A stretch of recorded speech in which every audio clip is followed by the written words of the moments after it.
Buenas tardes a todos y todas quienes nos acompañan en esta transmisión. A nombre de la Secretaría de Cultura, a través del Centro Nacional para la Preservación del Patrimonio Cultural Ferrocarrilero, les damos la más cordial bienvenida. El día de hoy tendremos la cuarta sesión del curso El Mexicano, la primera línea férrea del país. Curso que tiene como objetivo presentar un abanico de investigaciones desde las distintas miradas disciplinares que nos permitan dialogar y reflexionar sobre el impacto multidimensional que tuvo la construcción y puesta en operación del ferrocarril mexicano durante la segunda mitad del siglo XIX. Haciendo un balance, tenemos que hasta el momento los investigadores nos han aproximado al contexto nacional e internacional en que se insertó este proyecto ferroviario. También nos acercamos al pensamiento de Manuel Paino, a quien podríamos considerar uno de los actores políticos más importantes en el desarrollo de la línea. Y finalmente, en la sesión anterior tuvimos la oportunidad de conocer, a partir de una perspectiva general, cuáles fueron y cómo se dieron los impactos del ferrocarril en los mercados regionales, así como en la morfología urbana de las ciudades por las que atravesó. En esta sesión forma parte del tema Trabajo y Tecnología y tendremos la participación del doctor Guillermo Guajardo, que nos brindará un panorama sobre las capacidades para construir y operar trenes en el contexto en el que surge el ferrocarril mexicano. Aprovecho para recordarles que desde la sesión anterior modificamos el formato de la sesión de preguntas y respuestas en el ánimo de generar mayor participación y un diálogo mucho más directo con los docentes. Por tal motivo, les pediré que levanten la mano si alguien quiere participar para que pueda ser más dinámica y brindar la posibilidad de participar a todos. Es importante que las preguntas sean muy puntuales y se sujeten a los aspectos expuestos por el docente. A continuación, voy a dar lectura a la semblanza de nuestro docente. Guillermo Guajardo es investigador titular en el Centro de Investigaciones Interdisciplinarias en Ciencias y Humanidades, CEICH, de la UNAM, e investigador nivel 2 del SNI. Es historiador por la Universidad de Chile y doctor en estudios latinoamericanos por la UNAM. Y coordina en el programa de investigación Ciencia y Tecnología del CENCH el proyecto Infraestructura y Sociedad. En docencia, imparte clases en los posgrados de Historia y Estudios Latinoamericanos, además de haber sido profesor en los de Urbanismo, Economía, Antropología de la UNAM, como también fue académico en el ITAM y en el Colegio de México. En publicaciones recientes destacan sus colaboraciones en The Oxford Encyclopedia of Mexican History and Culture, en 2019, Historia Política de Chile, Santiago de Chile, Fondo de Cultura Económica 2018, y ya en prensa está su reciente libro sobre Historia Económica de Chile por la Universidad de Liverpool. Guillermo, te cedo la palabra. Bueno, gracias Isabel, gracias a Román y a la maestra Teresa Márquez por esta invitación. Yo lo que voy a presentar es un panorama un tanto general sobre los efectos del ferrocarril por el lado de la creación de mano de obra, de transformar una buena parte muy pequeña de la fuerza de trabajo en México, y que parto por algunos principios generales, dijéramos, que para que sea claro un poco lo que voy a exponer, tiene algunos aspectos críticos de lo que habitualmente se considera el trabajo ferrocarrilero en México, visto a nivel internacional. Bueno, primero que todo, lo obvio es que el ferrocarril es un medio de transporte, es una tecnología industrial, de la primera revolución industrial, pero también es una infraestructura de difusión y circulación internacional. Es decir, no estamos en presencia de una tecnología, de un arte, de unas técnicas que se hayan desarrollado acá, localmente, tanto en América Latina como específicamente en México, sino que corresponde a una oleada de que se extendió a lo largo de todo el continente americano, que se inicia alrededor de la década de 1820, con la primera expansión significativa de la máquina de vapor, fundamentalmente en la minería. El caso más representativo sería Real del Monte. Bueno, en esa primera oleada, que va a recorrer gran parte de América, de la América hispánica, sobre todo de la minería que producía minerales metálicos, aparece un primer problema, y es que no hay caminos para que las máquinas lleguen. La segunda, no hay abastecimiento de agua blanda para las máquinas de vapor. La otra más clave también es que no hay carbón mineral, de manera que pueda ser abastecida la máquina de vapor. Y la más principal es que no hay una fuerza de trabajo mecánica extendida. Eso es en la década de 1800, fines de la década de 1820, 1828.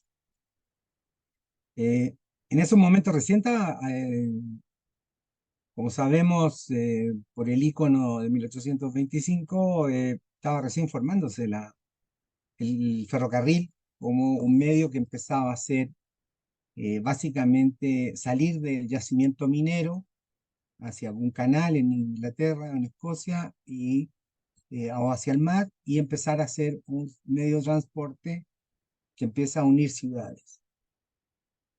Entonces todavía en la primera oleada estaba recién la máquina de vapor empezando a difundirse.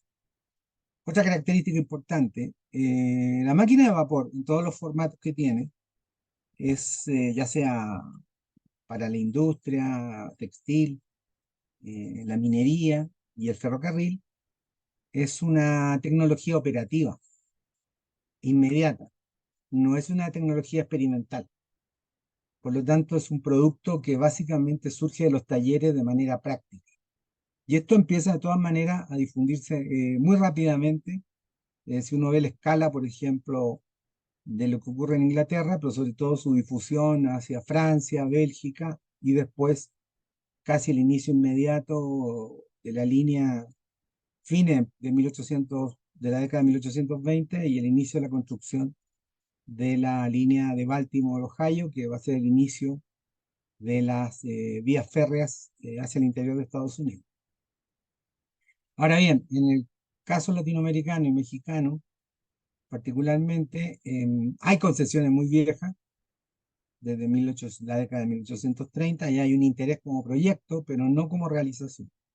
En realidad, el primer proyecto ferroviario de este lado del mundo para nosotros es en Cuba, que es una línea fundamentalmente para sacar el azúcar hacia un puerto, que se inicia en 1838.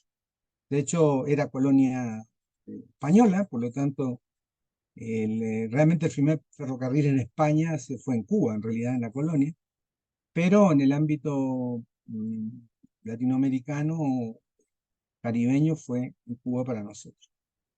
De ahí en adelante, los esfuerzos son bastante más lentos en la región. Y evidentemente tenemos el caso de México con el inicio de una pequeña línea desde Veracruz hacia el interior. Y en general, en la década de 1850 aparecen en el caso de México también la construcción del ferrocarril transísmico en Panamá, también los inicios en el caso del Río de la Plata y también en Argentina. Todas las líneas ferroviarias llegan desde el mar. Ese es un punto que hay que tenerlo muy en cuenta. El ferrocarril cataliza transporte interior, pero su viabilidad está siempre en la salida a un puerto, o la situación muy particular de México, que más que un puerto es al final la conexión terrestre con los Estados Unidos. Entonces es un proceso lento. Generalmente se habla de una era ferroviaria, pero la era ferroviaria en realidad va a llegar en la década de 1880. El kilometraje es muy bajo, las líneas que más avanzan evidentemente son las de Estados Unidos y Canadá, pero el auge constructivo, por lo menos en el caso mexicano, va a empezar a partir de 1881 hasta aproximadamente 1893, que sería el auténtico boom, de alrededor de 10 años. Ahora, como estamos en el aniversario de la línea principal de México, que es la línea que inicia la conexión con el Golfo y con la economía atlántica, evidentemente el proyecto demora en construirse 23 años. Si toma más de 2 décadas construir la línea, por varios motivos. Primero lo orográfico, geográficos también, la dificultad de ingeniería que esto implica, la falta suficiente de ingenieros, en el caso mexicano. Yo creo que aquí hay un cierto debate, a veces con tono nacionalista, de por qué lo construyeron extranjeros. En general, el ferrocarril se construyó con extranjeros, o lo que llamamos extranjeros, entre comillas, en todo el mundo. Desde China a Estados Unidos. Siempre llegó un ingeniero práctico, maestros que sabían cómo enfrentar estas dificultades del terreno. Entonces no es extraño que en el caso mexicano aparecen, y eso lo saben mucho más los colegas que me han precedido, y son expertos en esto, el aporte de varios tipos de ingenieros, belgas, franceses, pero sobre todo británicos, que van enfrentando la construcción subiendo a la meseta central con grandes dificultades y con varios tipos de clima. Ahora bien, en el caso propiamente mexicano, la construcción es muy lenta, por lo tanto se produce un fenómeno interesante de lento reclutamiento de trabajadores para la construcción. Bueno, hay dos fases que son básicas. La construcción de la infraestructura, que generalmente en una época en que no están mecanizados los procesos de trabajo, implica cientos o miles de trabajadores a lo largo de toda la faena y a lo largo de muchos años para hacer la brecha, construir el terraplén y sobre eso ir poniendo lo que se llama la superestructura. Otro asunto importante, el ferrocarril no funciona sin su infraestructura. Por eso los que estamos un poco en este medio no hablamos de tren. El tren es lo que se ve, que se mueve, pero es lo que se llama un sistema sociotécnico. La interacción entre lo fijo con lo dinámico, la interacción del personal con la máquina, con los artefactos, con la energía y con la transmisión de datos a través de la telegrafía para el control de trenes. Entonces es lo que varios historiadores, particularmente un historiador de la tecnología, Leo Marx, le llama el primer sistema sociotécnico en gran escala que se difunde a lo largo del mundo. Ahora, es un sistema sociotécnico en mucha gran escala, es decir, para el inicio de la Primera Guerra Mundial, los ferrocarriles a nivel internacional logran cubrir alrededor de 1.200.000 kilómetros de vías férreas a lo largo de todo el planeta en varios continentes. Por lo tanto, hay una dimensión de suelo. La otra dimensión sería la dimensión que viene después, que se llama la explotación. Bueno, yo por las investigaciones que he hecho y de un libro que ya publiqué hace 13 años, justamente con Aculta y con la ayuda del Centro Nacional, más o menos uno puede tener una cierta idea de las cantidades de gente que se van utilizando, sobre todo a lo largo de la construcción del ferrocarril mexicano se va ocurriendo un fenómeno de disputa de los contratistas con los hacendados por la mano de obra, lo cual también es un factor que va a retrasar la construcción. En otros casos, ya hacia la década de 1870, pero 80, en el caso de Yucatán, se contrataba población local. Bueno, de origen indígena, pero que tenía hábitos laborales discontinuos, entonces llegaban las fiestas o se le pagaba y ellos se retiraban de la obra hasta que tenían necesidad de volver a ella. Entonces también los ritmos de trabajo coloniales, indígenas, se ven bastante alterados. Ahora, hay una situación importante, es un trabajo que no es mecanizado, es altamente manual, pero más o menos se puede tener una idea de los sistemas de trabajo. Cuando está el plan de construir la línea de Veracruz a la Ciudad de México, también uno de los proyectos que se barajan entre las autoridades es utilizar presos, sobre todo en el caso del presidio de Perote. Se considera que hay 200 presos que tienen habilidades para poder trabajar en la faena. Entonces, también eso muestra un poco la primera aproximación que fue trabajo forzado, no salarizado. Tenemos que entender también que en el medio rural mexicano estaba extendido los sistemas de acasillamiento, de no salarización, por lo tanto, las formas coercitivas también son bastante extendidas.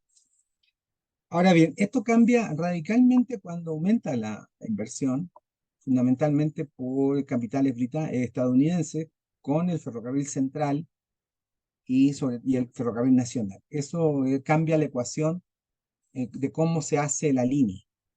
Primero, los estadounidenses lo que introducen es un fuerte trabajo salarizado. No utilizan formas de trabajo forzado o lindantes con la esclavitud. Ahora, que el trabajo haya sido injusto laboral, sí lo era. Jornada larga, era el trabajo del siglo XIX. Más o menos sacando cuentas, entre 1881 a 1884, en la construcción del ferrocarril central se empleó una masa laboral para esa época de alrededor de 25.000 a 30.000 trabajadores, lo cual era una escala bastante grande, que además esta gente era móvil. En algunos casos de las líneas que iban más arriba hacia el Golfo, no había mano de obra rural disponible, y lo que hacen los contratistas estadounidenses que traen población de Jamaica o traen población afro desde la costa de Texas o Luisiana, que la introducen en la zona de Tamaulipas y Veracruz para la construcción de las líneas auxiliares que van buscando sobre todo la zona petrolera. Bueno, ahí hay toda una serie de debates sobre la introducción de trabajadores extranjeros, digamos, que venían básicamente del Caribe, las Antillas y sobre todo del sur de Estados Unidos, que van a empezar a romper bastante las rutinas de trabajo. Con el correr del tiempo y sobre todo la estabilización de la construcción, yo diría que hacia alrededor de 1907, aparece otro tipo de trabajador, que es el trabajador estable. Ahora, es un trabajador que son dos tipos de trabajadores estables, tres, podríamos, pero dos generales. El que se encarga del mantenimiento de la vía, el que se encarga del tráfico, y el tercero es el que está ligado al mantenimiento de los equipos. Una característica muy importante del ferrocarril, y la señalé hace poco, es que es una tecnología operativa y que requiere mucha reparación. Con esto doy otra perspectiva importante. En Inglaterra, cuando se inicia la construcción del ferrocarril y empieza a operar el ferrocarril de Stockton, Darlington, después hacia Manchester, no había grandes talleres de reparación. Generalmente las máquinas en los primeros años y el tren se reparaba en el camino. Y era porque había lo que se llama un paisaje técnico. Había molinos, había fraguas, había fábricas textiles que a veces permitían solucionar los problemas del tren cuando se desplazaba y tenía algún problema en la locomotora o alguno de los equipos rodantes. Bueno, en el caso latinoamericano y mexicano no hay un paisaje técnico que permita hacer eso, por lo tanto hay que trasladar una serie de procesos de mantenimiento, tanto de las vías, de tráfico, como del equipo, directamente del fabricante. Entonces aquí tenemos otro elemento importante de carácter global, y es que quizás el capital puede haber sido británico, estadounidense, mexicano, francés, pero todo tenía que hacerse localmente. No se podía esperar, eh, no se podían esperar meses a que llegara una refacción, o no se podían esperar meses a reparar la vía. Por lo tanto, eso es una historia que está poco trabajada y es bastante despreciada por las grandes historias políticas, económicas y laborales predominan. Que esta es la historia del uso, es la historia del uso cotidiano. Este es un medio de transporte que se mueve todos los días. Podrá bajar el tráfico, podrá aumentar, pero es la primera tecnología de movilidad y transporte que opera de forma continua. De hecho, muchos de los procesos de mantenimiento moderno, incluso podemos hablar de la aviación, son básicamente desarrollados los términos de las rutinas, de las formas de hacer la cadena operativa de las estaciones de trabajo desde el ferrocarril. El ferrocarril no puede esperar eh, una reparación muy larga, tiene que seguir operando. Bueno, esta característica del uso es bastante interesante para entender también los problemas que van a venir más adelante. Bueno, y este es el segundo tipo de trabajador, el de la explotación que se llama. No tenemos muy claro también su tamaño. Creo que hay más una visión, yo diría, más bien del activismo político posterior a la revolución, más que de esta clase, de un componente de la clase eh, obrera mexicana, que incluso no hay muchas estadísticas muy claras de eso. Les doy un dato. Por ejemplo, en el censo de 1910, es decir, cuando ya el ferrocarril, en el caso mexicano, ya está completo, en la construcción porfiriana completa, que es la tercera red en América del Norte. La principal red, no de América del Norte, sino mundial, es la de Estados Unidos, por lo tanto tiene una vinculación directa con el mayor centro ferroviario del mundo, 410.000 kilómetros de vías férreas, que por sí sola Estados Unidos supera a todos los kilómetros de vía que tenía Europa al inicio de la Primera Guerra Mundial. Por lo tanto, es un actor México privilegiado en términos de su conexión con los Estados Unidos. El segundo va a ser Canadá, que tiene una cifra más bien cercana a la Argentina. Y dentro de América Latina es el tercer sistema en tamaño, y muy importante, puede haber sido, tener un rezago enorme, en una construcción muy lenta. Está primero Argentina y después viene Brasil y México. Es decir, los tres países más importantes tienen también una cobertura ferroviaria interesante en ese momento. Sin embargo, en 1910 el censo indica 18.000 trabajadores que trabajan en los ferrocarriles. Ahora, si nosotros tomamos las cifras de lo que fue Ferrocarriles Nacionales de México, creado en 1907, eh, tan solo su plantilla es de 30.000 empleados. Entonces ahí tenemos una discrepancia en 1911, un año después del censo. Ferrocarriles Nacionales tiene 30.000 empleados. En 1895, los transportes en general en los censos mexicanos registraban un total de 55.600 personas. Y en 1921 se indicaba que todo el sector de transporte, que abarcaba desde los fogoneros, maquinistas, hasta los carretoneros, tenía 59.000 trabajadores. Y en cambio, para ese solo año, sí, para 1921, tan solo Ferronales tenía 47.400 trabajadores. Sí, aquí tenemos todavía un problema grave de censo para ver este actor. Es decir, prácticamente equivalía a todo el sector de transporte, una sola empresa que era muy importante, tenía una cobertura conectada con los Estados Unidos, conectaba también con el centro, pero tenía 47.000 empleados. Ahora bien, si tomamos en cuenta que los nacionales equivalían al 60% de las vías y movía cerca del 80% de las toneladas de carga del país en ese momento, se puede estimar más o menos que hasta 1921 en realidad tenemos una masa laboral entre 60 a 70.000 trabajadores ferrocarrileros en todo México. Ahora, esto evidentemente hay todo un debate si este era trabajo estable, era trabajo bien calificado, pero evidentemente las condiciones ferrocarrileras mexicanas no difieren mucho de la situación de los trabajadores a nivel latinoamericano y en general en las categorías más altas de la situación laboral que tenía este medio a nivel internacional. Lo otro es que una vez construido y tiene estos trabajadores, esto opera en red. Se calcula más o menos que hacia 1913 había 2.000 estaciones a lo largo de todo el país. Eran 2.000 puntos de estaciones.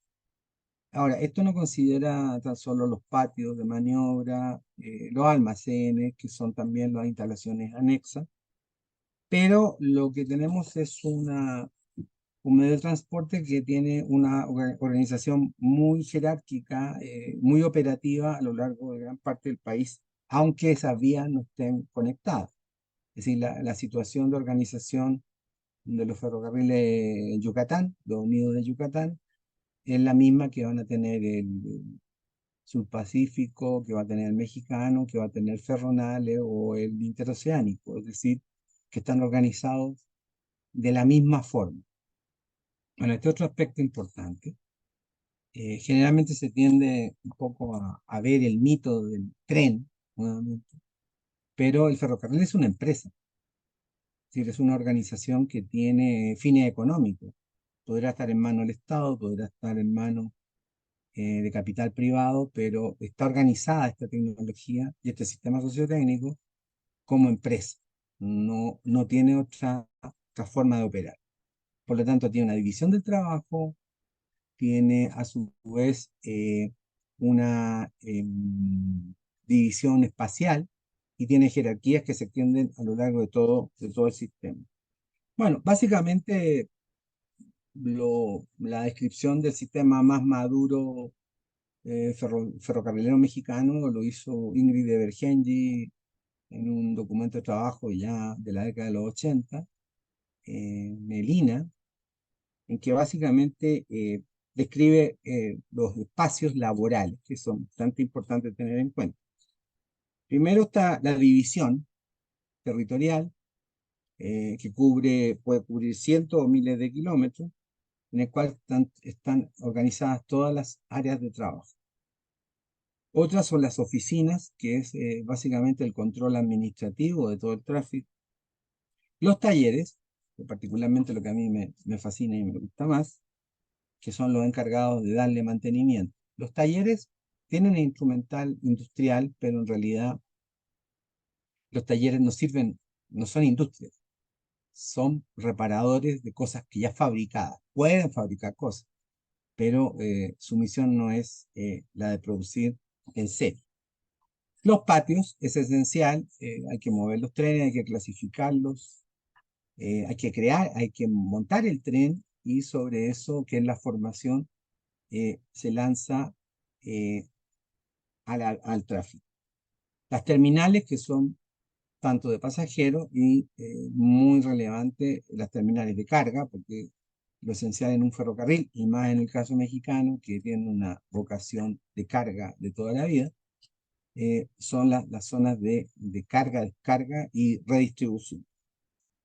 Y el otro espacio, que sería como un espacio más representativo de este juego entre lo fijo, lo dinámico, serían los trenes y las vías, que también tienen su jerarquía, su personal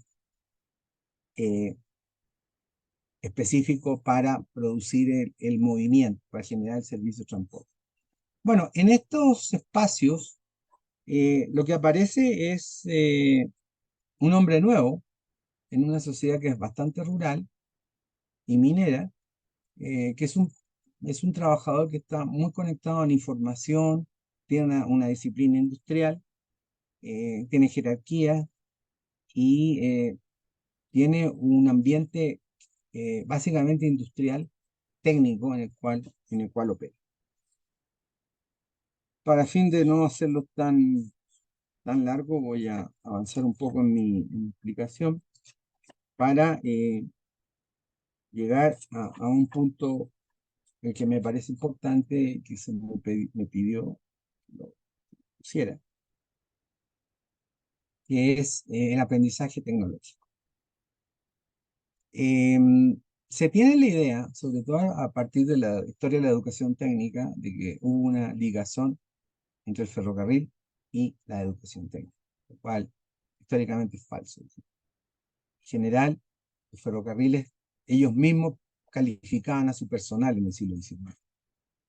No había, las escuelas técnico-ferrocarrileras son más bien una creación de fines del siglo XIX, en los casos, yo diría, más académicos, que sería el modelo francés, pero en general el modelo británico, el modelo americano, es de un entrenamiento muy intensivo en el mismo piso o lugar de trabajo. Ahora, esto es lo que va a producir un fenómeno de desconexión que requiere más investigación en el caso mexicano, y es que las escasísimas escuelas de arte y oficio, sobre todo la Escuela de Arte y Oficio para Hombres, que se formó en la Ciudad de México en 1856, prácticamente no tiene ninguna conexión con el ferrocarril desde el punto de vista de su realidad, de sus programas, porque es una escuela que básicamente está dirigida al artesanado y a los intentos de mecanización agrícola. Ahora, en América Latina en general, las escuelas de arte y oficio tuvieron ese primer enfoque, que era a mejorar la calidad de trabajo del artesanado y atender a la agricultura que quería mecanizar sus actividades. Lo otro que en el caso de la Escuela de Arte y Oficio para Hombres de la Ciudad de México tiene una historia muy accidentada. En realidad lo que uno encuentra son más planes de reforma que egresados, y se hace un intento de crear una escuela de maquinistas, pero con una confusión de currículo, en el cual la escuela de maquinistas se monta primero en la Escuela Nacional de Ingenieros, donde no tiene mucha vida y se le pasa a la escuela y muere en la escuela prácticamente hacia 1891-92. Algunos alumnos se entrenaron en esa currícula, pero básicamente se acabó. Sonia Pérez Toledo calcula que entre 1876 a 1915 eh, egresaron de la Escuela de Arte y Oficios, y ya egresados, que cumplieron el plan, 105 egresados para 1915. Cuando volvemos a la cifra de Ferronales, tenía alrededor de 31.000 trabajadores mexicanos, cerca de una plantilla que alcanzaba cerca de 2.000 trabajadores extranjeros. Y sobre este punto me parece que hay un aspecto importante que hay que profundizar un poco. Todos los ferrocarriles tuvieron una plantilla extranjera general. Caso ruso, hay una interesante historia ahora que salió sobre el taller de reparación en Rusia, en la época de los zares, cuando se empieza a construir, sobre todo cuando se incrementa la construcción hacia 1905, se contrataban muchos trabajadores, maestros, ingenieros en Alemania e incluso en Estados Unidos. Lo mismo pasa cuando el ferrocarril ya es aceptado culturalmente en China, que se contrata mucho técnico británico, con un interés también del gobierno en ese momento chino, bueno, en la monarquía, de entrenar a sus trabajadores localmente. Entonces, que una empresa tenga el 5% o el 8% de la plantilla laboral antes de la Primera Guerra Mundial con trabajadores que venían de fuera, estaba dentro del estándar. ¿Sí? Ahora, hay una diferencia importante entre México, lo que sería América Latina, el Caribe, evidentemente con los Estados Unidos. Estados Unidos es un gran receptor de inmigración. El ferrocarril es uno de los vectores de inmigración, pero hay un problema. La inmigración en general en América Latina es baja, y más en el caso mexicano, por todos los problemas de inestabilidad que tiene a lo largo del siglo XIX, y hay una buena relación, podríamos decir, entre la inversión extranjera con el mercado laboral del sur de los Estados Unidos a partir de la década de 1880 y que se va a mantener más o menos hasta 1912. Eso va a producir un fenómeno de doble entrada. Bajan trabajadores técnicos, maquinistas, mecánicos, desde los ferrocarriles de Estados Unidos e incluso de Canadá a trabajar en México, como también se produce una contratación de trabajadores mexicanos, sobre todo en el norte de México, para el mantenimiento de vías en los Estados Unidos, lo cual va a crear un proletariado con un origen mexicano, pero que básicamente se americaniza casi completamente antes de la Primera Guerra Mundial. En el caso de Estados Unidos, al igual que la construcción del Central, la construcción de vías requirió de mano de obra inmigrante. Básicamente fueron muchos escoceses los que empezaron a construir las líneas desde el este hacia el interior, y cuando empezó la construcción desde California hacia el interior para crear la conexión entre ambos extremos, se utiliza mucho trabajador que viene de China. Entonces, en la fase constructiva se requirió también mano de obra inmigrante muy fuerte. Lo mismo ocurrió con la construcción del ferrocarril transísmico en el caso de Panamá, en que se trajo población incluso de la India, además de toda la población africana e incluso también asiática, que creó todo un crisol de trabajadores que después se sumó eso a la construcción del canal de Panamá. Bueno, pero esa es la fase de construcción. La fase de operación, generalmente la forma en que operan las compañías, porque es una tecnología que se trae de fuera, es tener un equipo técnico anglo en general, que se encarga de la operación, con los puestos más calificados, que sería el mercado laboral, que se le abre mucho a los maquinistas e incluso fogoneros, que ese era casi un campo de trabajo de muchos de los escoceses en el caso sudamericano.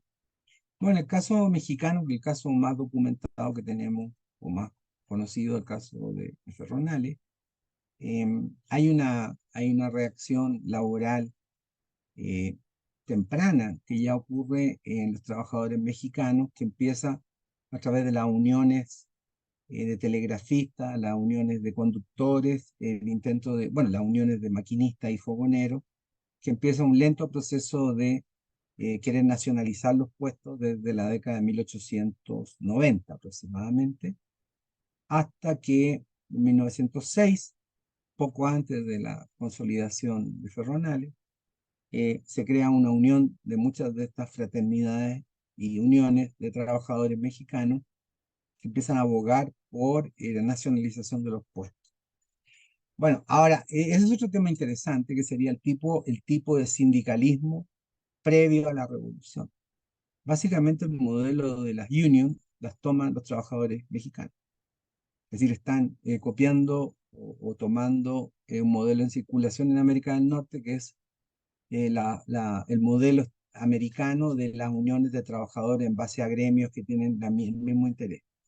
Hay barreras, evidentemente, para el entrenamiento, que sería básicamente el inglés, que se reservan sobre todo los jefes de tráfico para tener un vínculo más rápido con el maquinista, sobre todo el jefe de estación. Pensemos en el caso de la aviación. Es decir, prácticamente la aviación no puede funcionar con lengua local, porque las aproximaciones y control de tráfico se hacen totalmente en inglés. Bueno, en este caso, la aproximación del tren, la seguridad del tráfico se hacía en el idioma en el cual fueron contratados los primeros trabajadores. Ahora, esto lleva a una instrucción en ascenso hasta el momento de la revolución. Perdón. Y aquí me parece que viene un cambio fundamental que es un poco eh, complicado en términos de las imágenes dispares que hay, ¿no? Que es el efecto de la revolución. La revolución nacionaliza los ferrocarriles, pero también destruye la jerarquía y la disciplina industrial. Y sobre todo produce un desbande de los acervos de calificaciones que se habían armado desde la época porfiriana. Cuando el gobierno toma el control de Ferronales, el gobierno en términos de control accionario y el grupo, el grupo ejecutivo, que está integrado por miembros ejecutivos mexicanos, con ejecutivos británicos y estadounidenses, algo había pasado, que sin tener escuela de arte y oficio, sin tener, con altos niveles de analfabetismo, los ferrocarriles mexicanos, por lo menos Ferronales, tenían una plantilla de 31.000 trabajadores. Es decir, ya prácticamente el capital privado o la gestión privada le entrega al gobierno una mano de obra entrenada en operar este sistema socioeconómico. Sin embargo, yo creo que hay un tema que historiográficamente hay que seguir revisándolo, que es el impacto de la revolución.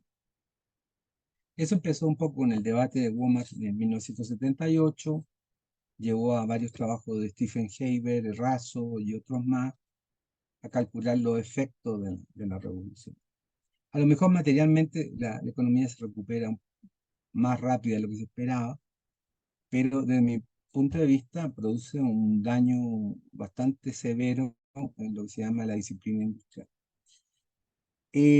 Recientemente salió un documento de trabajo de un doctor muy joven, un doctor joven mexicano que trabaja en el Reino Unido, que se llama David Escamilla Guerrero, junto con Cossack y Ward, sacaron un documento de trabajo en que calculan el efecto, el daño de la Revolución Mexicana. Bueno, el dato más sorprendente ya lo había dicho Macá y otros más hacia 2003, que la Revolución Mexicana en el siglo XX es la guerra civil más letal que hay en la época contemporánea. Supera en términos de muertos y migración y daño demográfico a la guerra civil española. Se calcula que el 10 a 11% de la población tiene una caída de entre el 10 al 12% de la población. Ahora, este dato, ellos lo han trabajado a nivel demográfico, con datos granulares que se llama, siguiendo las muertes, las migraciones, es bastante determinante para cosas que uno veía ya de antes, pero no tenía el dato macro. La primera es que en 1910 todavía el gobierno tenía control de Ferronales y crea un departamento de instrucción que es básicamente para formar los niveles más altos de trabajadores, maquinistas, fogoneros, jefes de tráfico, despachadores, todo lo que se maneja el movimiento. Este departamento de instrucción, junto con los gremios, también empezaron a trabajar bastante bien en Aguascalientes, en Monterrey, para entrenar la mano de obra. En 1912 viene la huelga de los trabajadores estadounidenses. Después de esa huelga no se les da, el directorio no les cubre el pliego petitorio, y definitivamente lo que hace que se vayan los extranjeros de Ferronales y en general de muchos ferrocarriles es la invasión al puerto de Veracruz en 1914, más la guerra civil que se extiende a partir de 1913 en gran parte del país. Bueno, los datos son bastante decidores, es decir, de tener una plantilla de extranjeros que no llegaba más allá del 3% hacia 1909, prácticamente para 1929-30 es del 0,5%. Entonces se produce una desnacionalización de los puestos de trabajo, es decir, una desnacionalización de ciertos puestos de trabajo, el avance de la nacionalización, pero también una serie de problemas. Yo lo que le llamo eso son, lo dicen varios autores, los derechos carabineros. El uso militar de los ferrocarriles durante la Revolución Mexicana produce un cambio en las jerarquías por el uso militar, la entrada de gente y el aumento de la plantilla de gente que después va a ser muy difícil sacarla del ferrocarril porque está mucho ligado a los nuevos caudillos revolucionarios. Básicamente lo que ocurre, si uno compara los niveles de productividad física, todavía creo que falta mucha historia económica en el caso del ferrocarril mexicano, de los ferrocarriles mexicanos, ¿sí?, para calcular el impacto económico. Si uno lo mide en toneladas de flete comercial por puesto de trabajo, en el caso de Ferronorte, el punto más alto es 1912. 1912 más o menos son 229 toneladas por puesto de trabajo. Bueno, esto se va a hundir prácticamente a menos de la mitad hacia el año 20, y en realidad va a ser muy difícil que se recupere al momento de la nacionalización en 1937. Es decir, el impacto de la revolución es muy severo en términos de aumentar la plantilla. La plantilla llega a 47.000 personas hacia mediados de los 20, con un personal que no está entrenado. ¿Por qué? Porque aquí ocurre otro fenómeno importante. La revolución lo que destruye es básicamente el modelo de concertación gremial, empresarial, que se venía dando en el porfiriato, en el cual había un entendimiento de las uniones con lo ejecutivo y con la empresa. Y lo que predomina, en cambio, lo que va a surgir en los 20 es una nueva forma sindical con características de un sindicalismo corporativo, que lo que busca básicamente es el aumento del número de plazas más que la productividad. Y a mí me parece que hay dos hechos que marcan esto. Una es que el Departamento de Instrucción se suprime en 1923. En 1922 hay un intento de regularizar a estos trabajadores que entraron durante la revolución, y eso lleva a la presión de los nuevos gremios porque no se hagan exámenes. Y en 1922 y en 1923 prácticamente se eliminan los exámenes para mantener el puesto. Sobre todo en los puestos más calificados aparece un fenómeno que está, información de archivo más detallada, es muchos trabajadores con altos niveles de analfabetismo o que se entrenaron de manera empírica durante la revolución. Y el otro, me parece que el intento de Vasconcelos de crear una escuela ferrocarrilera, incluso se empieza a construir en el casco de Santo Tomás las instalaciones, y esta escuela es rechazada en 1922-23 por los nuevos gremios ferrocarrileros porque dicen que va a ser una escuela de esquiroles, que va a destruir el empleo logrado durante la revolución. Bueno, a partir de ahí lo que viene es una caída en la productividad y una forma muy complicada de las empresas para lograr retener la gente que tiene las mejores calificaciones. En algunos casos se mandan comisiones a los consulados en el sur de Estados Unidos a tratar de recontratar a los trabajadores mexicanos que se fueron durante la revolución. Algunos vuelven, pero en general no vuelven. Y esto yo diría que el golpe fundamental es la ley de 1931, que fija cuotas en las cuales pueden estar el personal extranjero en general en cualquier actividad. Y eso elimina o que crea una barrera de entrada altísima para la contratación. Sobre todo hay un mercado laboral disponible después de la Primera Guerra Mundial a nivel internacional de trabajadores que vienen de los ferrocarriles de las áreas de metalmecánica, que se está empleando en muchas partes del mundo y que acá no ocurre porque ya en los 20 en muchos países europeos los las líneas alcanzan su máximo, pero también empiezan los procesos de reforma. Hay documentación bastante interesante para el caso sudamericano que muestra la contratación de muchos trabajadores en Bélgica, en los ferrocarriles ingleses, en Francia, o también empieza una circulación de ingenieros que están que ofrecen servicios de reforma. Bueno, para ir terminando, yo creía que iba a dar una cosa corta y al final terminó larguísimo. El salto de esto llega en los 40 con la misión americana, cuando México se inscribe en el esfuerzo de guerra de Estados Unidos, y Estados Unidos provee una masiva asistencia técnica, que es interesante, es la primera asistencia técnica masiva para el desarrollo previo a lo que serían los planes de ayuda para el desarrollo que empiezan con el Plan Marshall, dijeron. Claro, en pequeña escala, pero se le ofrece a México organización, mejoramiento de tráfico y mejorar los ferrocarriles.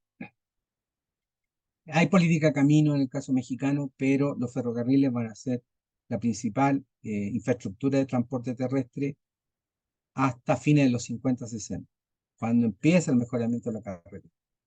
Pero en los 30-40 es clave, y en el esfuerzo de guerra de Estados Unidos mayor. Esto se traduce en mejoramiento de los índices de tráfico y sobre todo en la introducción del diésel.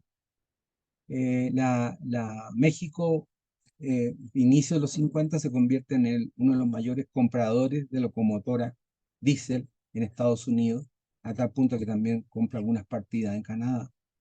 México y Turquía hacia el año 55 son los países que más compran locomotoras en un solo pedido. Y eso va a llevar a un cambio tecnológico y laboral interesante, que es la creación del Instituto Técnico Ferrocarrilero en el 46, y en una serie de escuelas que no solo para el diésel, es para mejorar toda la cadena de trabajo mecánico a lo largo de todo el sistema mexicano, que básicamente está siendo absorbido por Ferrocarriles Nacionales de México. Bueno, en 47 se absorbe el ferrocarril mexicano y se empieza a meter el diésel y a desplazar la energía eléctrica en la ruta. Y esta currícula es interesante porque es una currícula que es supervisada por el Instituto Politécnico Nacional. Por lo menos 40, 50, el entrenamiento vuelve mucho más formal, quizás al estilo de lo que intentó hacer el Departamento de Instrucción a partir de 1910. Y eso, la introducción del diésel, el ancho de vía, o la normalización de las vías angostas, va a mejorar los índices de productividad que tenía al momento de la revolución. Ahora, eso de todas maneras no impide que el cambio tecnológico, el cambio infraestructural de transporte, desplace al ferrocarril como un medio de transporte principal en el ámbito terrestre. Y eso, bueno, ya es la historia de cómo se va ajustando el trabajo en este medio. Con lo cual, creo que cerrado en tiempo y forma a las 7:05 mi participación. Le agradezco la invitación, espero que sea provechosa en lo que haya dicho y estamos dispuestos a las preguntas que tengan. Gracias.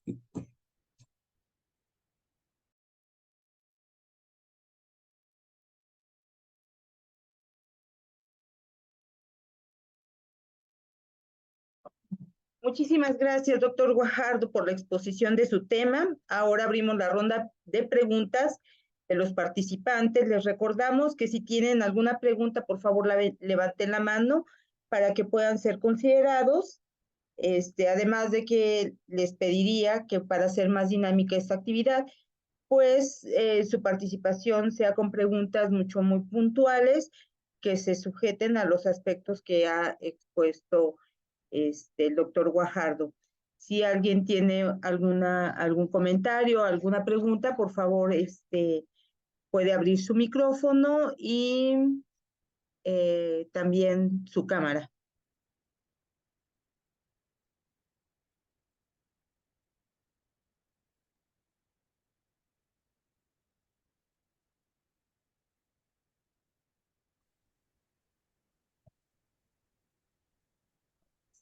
Buenas tardes.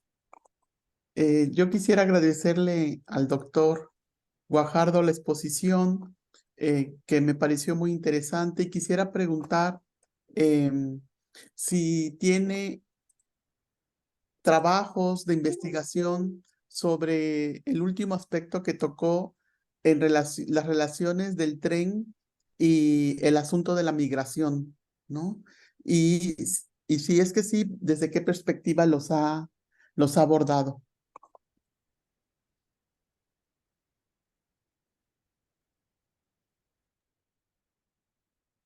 ¿Contesto o lo acumulamos la...?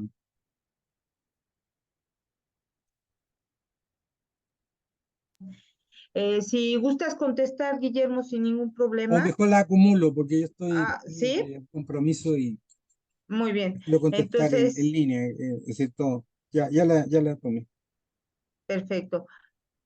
Si alguien más quiere hacer algún comentario, por favor, Aida Suárez, si gustas abrir tu micrófono y tu cámara.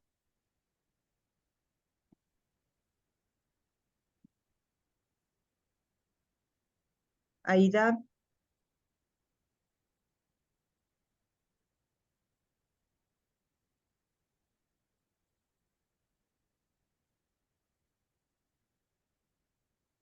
por favor.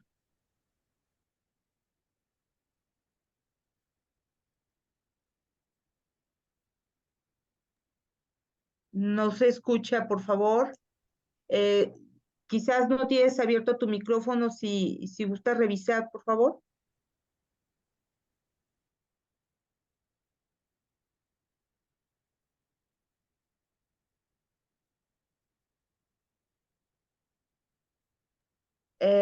Quizás otra opción sea que apagues tu cámara y prendas tu micrófono para ver si así te podemos escuchar, por favor.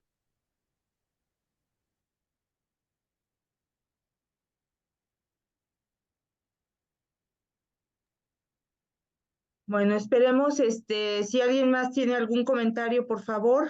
Eh,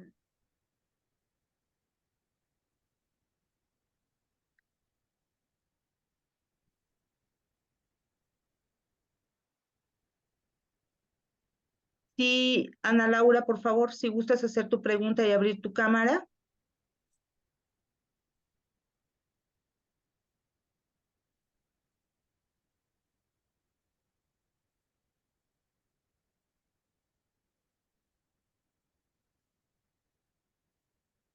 Vamos a esperar unos momentos, Guillermo. Tenemos problemas, creo, con sus audios. A ver, ¿ya A me ver. escuchan? Es que la otra vez me sacó, por eso, porque Sí, con falló. que, perdón, si tienes el micrófono abierto, aunque no abras tu cámara, está bien. Ok. A mí la duda bueno, la pregunta que me causó así como un poquito de ruido fue principalmente en cuanto a si nos pudiera explicar un poquito más en cuanto a los trabajadores, porque él nos comentaba que eran trabajadores extranjeros los que llegaban. Entonces, mi pregunta más sería en cuanto a eso, porque recuerdo que en el censo de los primeros censos que hay del INEGI, que inclusive ya es muy difícil conseguirlos, pues venía como el Censo Nacional de Población y como la cuestión de trabajadores y lo que hacían. Pero no recuerdo haber visto que hubiera extranjeros, es decir, en el censo no recuerdo que los hayan registrado. Entonces, en la plática que el doctor nos hizo favor de comentarnos, bueno, ilustrarnos un poco, acerca un poco más del tema, me llamó mucho la atención que él hacía mucho énfasis en cuanto a los extranjeros y toda la contextualización que se dio en México a partir del ferrocarril. Esa sería así como mi pregunta.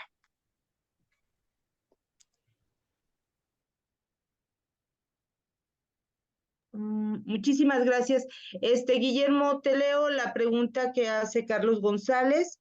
Dice que no sirve su micrófono, pero dice que se mencionó que en 1906 los trabajadores querían nacionalizar sus puestos antes de la consolidación de ferrocarriles nacionales.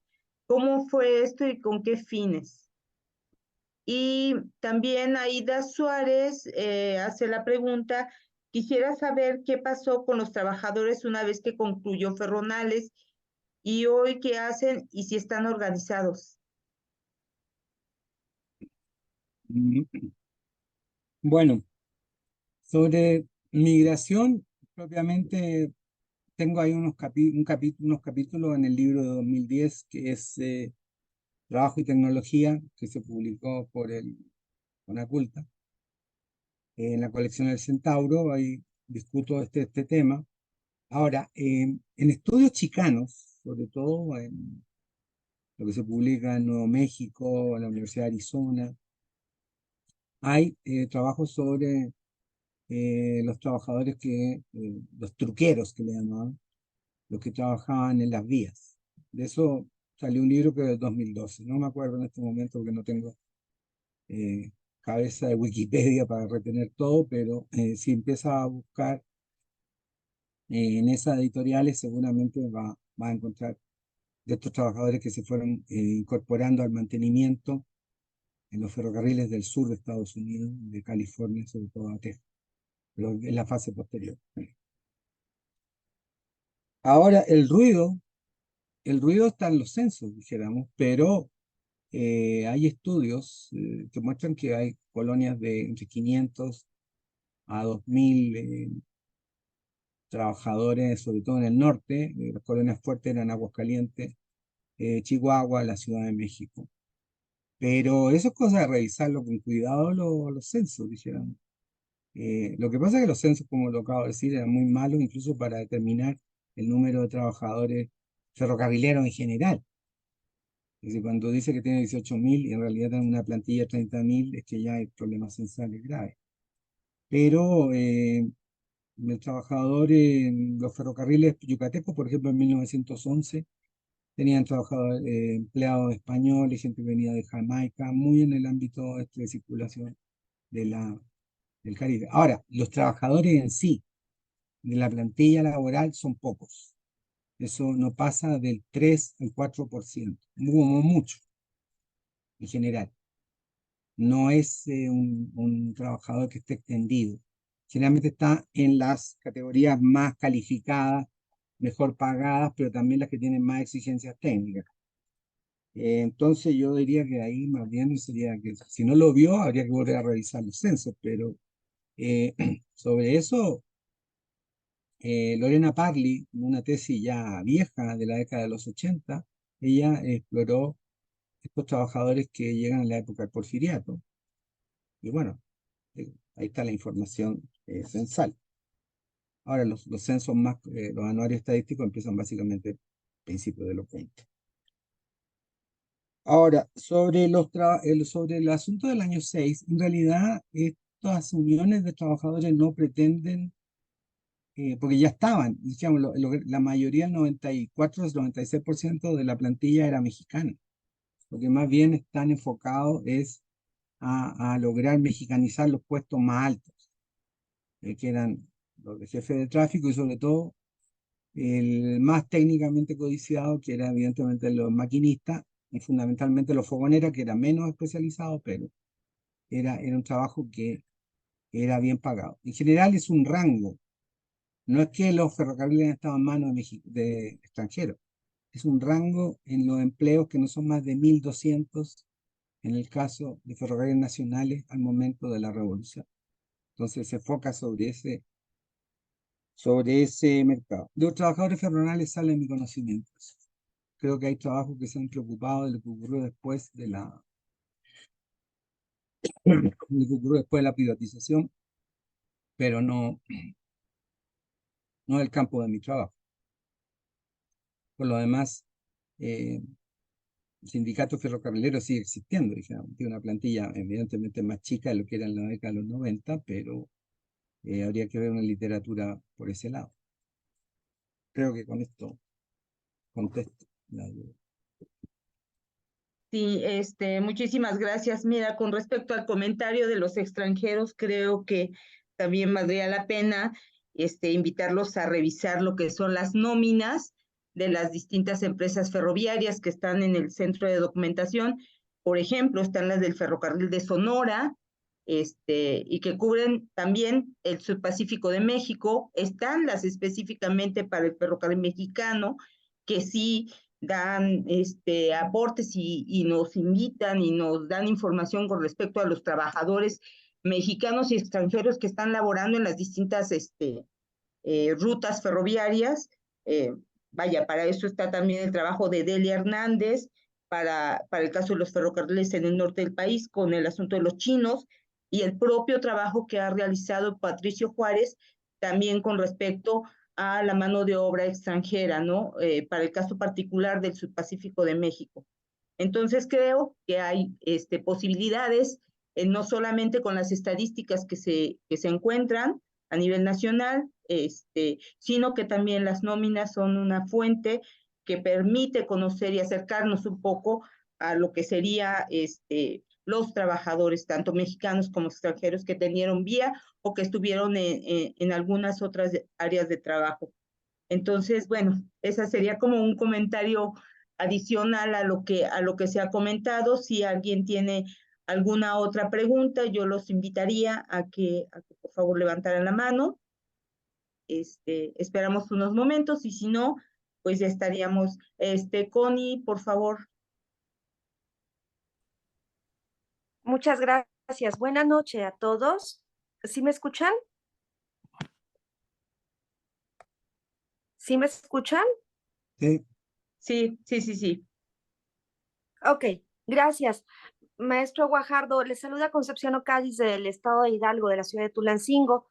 Y bueno, mi padre fue ferrocarrilero, mi padre fue maquinista, y cuando usted abordaba el tema de la preparación o la profesionalización, luego recordé que, bueno, yo era muy chica, pero yo veía a mi padre estudiar, ¿no? Y veía sus croquis, sus vías, las partes del tren. Obviamente como maquinista tenía, al igual que el resto del equipo, una responsabilidad muy grande, ¿no? Pero más como maquinista. Él fue maquinista de la División México-Querétaro del 19 de enero del 55 al 17 de abril de 1994. Es un pequeño contexto. Y la pregunta radica en esto. ¿Qué pasó después? Siguieron, obviamente, la actualización de las vías, la actualización de las máquinas, de los motores. Es obvio, cambió la misma inercia del tiempo, pero, pero ¿qué pasó con esas actualizaciones? ¿Quién las impartía después? ¿Hubo algunas academias?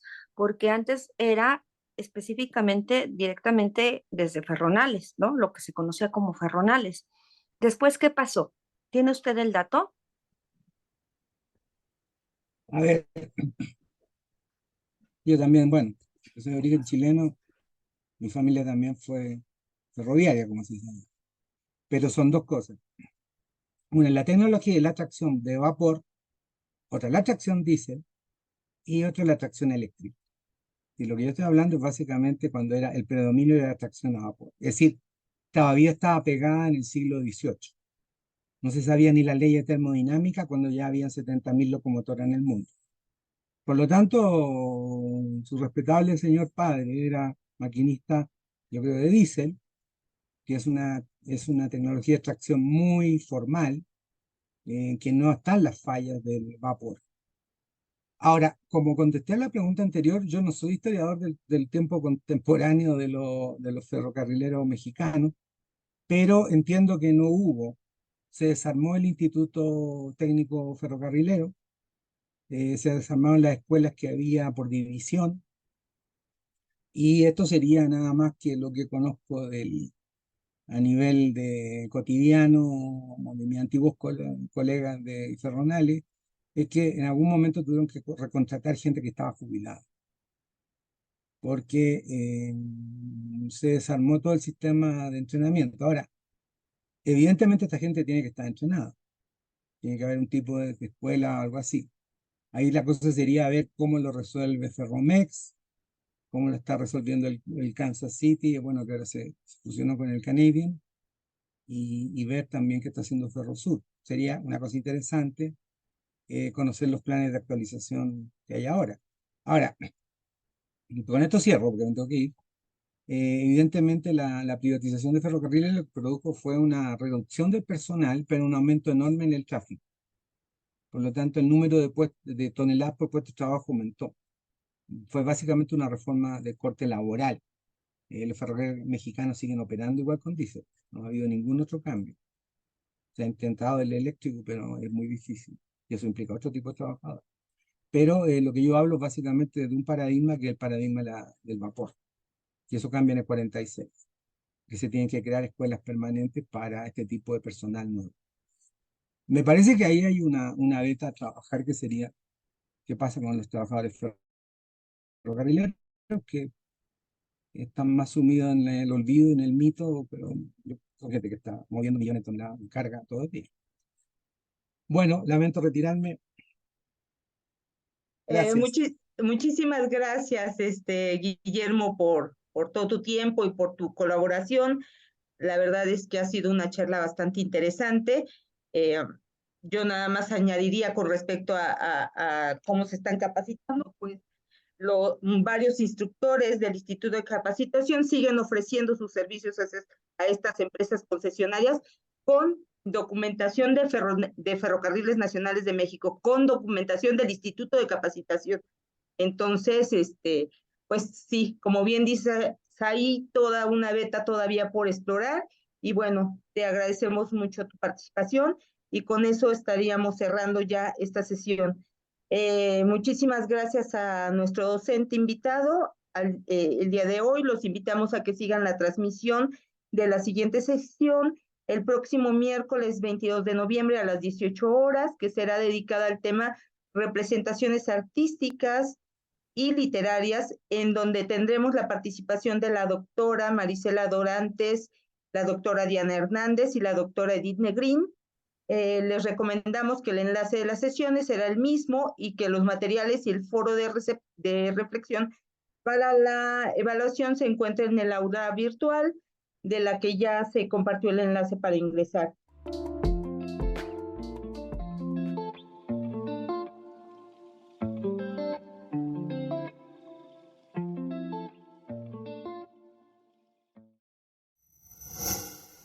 Gobierno de México.